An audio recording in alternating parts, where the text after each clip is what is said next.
को उस वक्त विशेष राज्य का दर्जा दिलवा दिया गया? क्यों नहीं उस वक्त इन लोगों ने जातीय जनगणना करा ली? पार्टी का 25वां स्थापना दिवस है। सन 2000 में मेरे नेता, मेरे पिता आदरणीय रामविलास पासवान जी की सोच, विचारों को धरातल पर उतारने के प्रयास के साथ लोक जनशक्ति पार्टी की शुरुआत की गई थी। आज का ये दिन कई मायनों में ऐतिहासिक है, कारण आज पार्टी पुनः उन ऊंचाइयों पर है जिन ऊंचाइयों पर मेरे नेता, मेरे पिता आदरणीय रामविलास पासवान जी पार्टी को छोड़कर गए थे और जिन ऊंचाइयों पर वो देखना चाहते थे।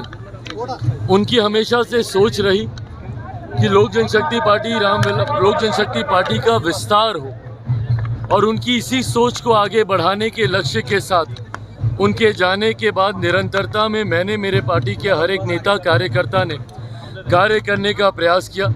खुशी मुझे इस बात की है कि आज जहां बिहार में हम लोग के 5 सांसद हैं, तो वहीं नागालैंड में भी हम लोगों के विधायक हैं।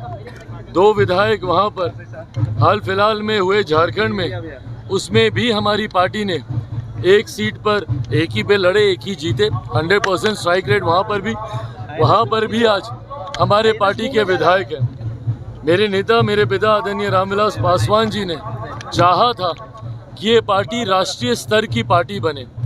जिस तरीके से आज 3 राज्यों में हम लोगों का न सिर्फ जनाधार है बल्कि रिप्रेजेंटेशन है, हमारे प्रतिनिधि करने वाले लोग, हमारे विधायक वहाँ की विधानसभा में हैं।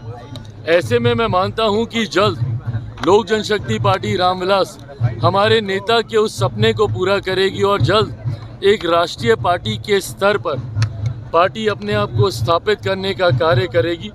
इसी सोच के साथ पार्टी का हर नेता, हर कार्यकर्ता देश के अलग अलग राज्यों में जहाँ पे भी पार्टी का मजबूत जनाधार है, हम लोग कार्य मेहनत करने का हम लोग प्रयास कर रहे हैं। आगामी बिहार विधानसभा का चुनाव भी है 2025 में।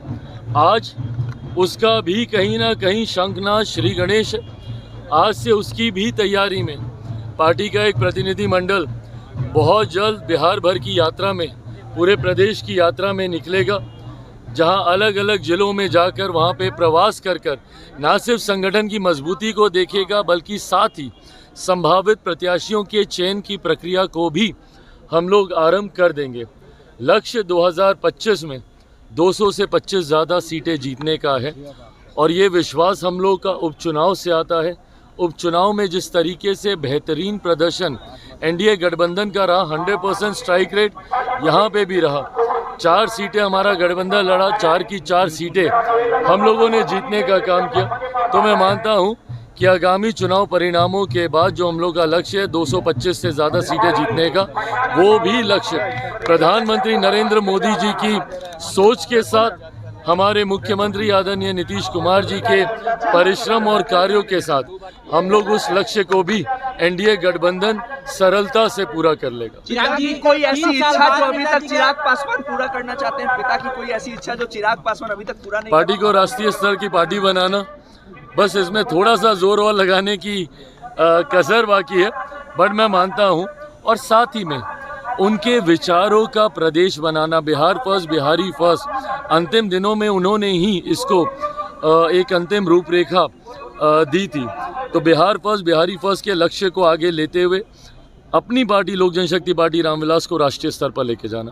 3 साल बाद पिताजी के कार्यालय में आप आज स्थापना दिवस मना रहे हैं 25वां, कैसा लग रहा है? चाचा सर बरनी में मना रहे हैं। पुरानी यादें हैं यहाँ के। देखिए, सरकारी व्यवस्था है, सरकारी आवास है, इस पे किसी भी निजी व्यक्ति का अधिकार नहीं हो सकता। बट हाँ, बचपन गुजारा है मैंने यहाँ पे, इस नाते ज़रूर मेरी यादें रही और मेरे लिए ये गर्व की बात है। कल जैसा परिवार के सदस्यों ने, हमारी माँ ने भी कहा, गर्व की बात यह है कि जहाँ से मेरे नेता बैठकर उन्होंने कार्य करने का काम किया, आज उसी जगह पर बैठकर मुझे उन्हीं के विचारों को आगे लेकर जाते हुए अपनी पार्टी को मजबूत करने की जिम्मेदारी मुझे मिली है। तो ये मेरे लिए एक तरफ सौभाग्य की बात भी है भावुक भी करता है बट शक्ति भी यही देता है। 25 का चुनाव है और आपके कार्यकर्ता अब आपको सीएम का चेहरा देख रहे हैं। सीएम का चेहरा 2025 के लिए मैं अपने तमाम कार्यकर्ताओं की भावना का ज़रूर सम्मान करता हूं, बट ये एनडीए ने पहले से ही तय कर लिया है कि मौजूदा मुख्यमंत्री नीतीश कुमार जी के नेतृत्व में ही एनडीए गठबंधन आगामी 2025 का चुनाव लड़ने जा रहा है। और मैं मानता हूं, मुझे पूरा विश्वास है कि अगले साल इस वक्त जब पुनः हम लोग पार्टी का स्थापना दिवस मना रहे होंगे, तब तक मेरे मुख्यमंत्री आदरणीय नीतीश कुमार जी एक बार फिर से मुख्यमंत्री पद की शपथ ले चुके होंगे। चिराग जी, आरक्षण को लेकर आप लोग महागठबंधन के साथ हैं स्मार्ट मीटर के मुद्दे पे, क्योंकि आपके सांसद भी लगातार बोल रहे हैं।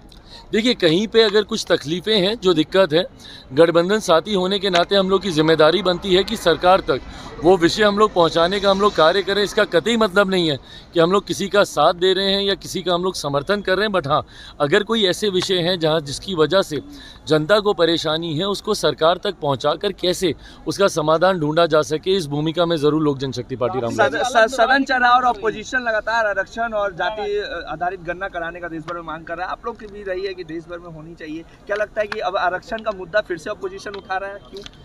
ऑपोजिशन ने इस मुद्दे को हर स्वरूप में उठाने का प्रयास किया। कभी आरक्षण के दायरे को बढ़ाने को लेकर, कभी डराने को लेकर कि आरक्षण समाप्त कर दिया जाएगा। इनकी राजनीति इसके आसपास घूमती रही है। तकलीफ तब होती है कि जब आप सत्ता में आते हैं तो आपके विषय, आपके मुद्दे बदल जाते हैं। जब ये लोग सरकार में आते हैं, केंद्र सरकार में लंबे समय तक राजद रही, उस वक्त इनके समर्थन वाली सरकार थी। क्यों नहीं बिहार को उस वक्त विशेष राज्य का दर्जा दिलवा दिया गया? क्यों नहीं उस वक्त इन लोगों ने जातीय जनगणना करा ली? आज जिस तरीके से कांग्रेस पार्टी, राहुल जी बार बार घूम घूम कर देश भर में बोलते हैं कि भाई जातीय आधारित जनगणना होनी चाहिए, तो केंद्र में लंबे समय तक तो आप ही की सरकार थी ना।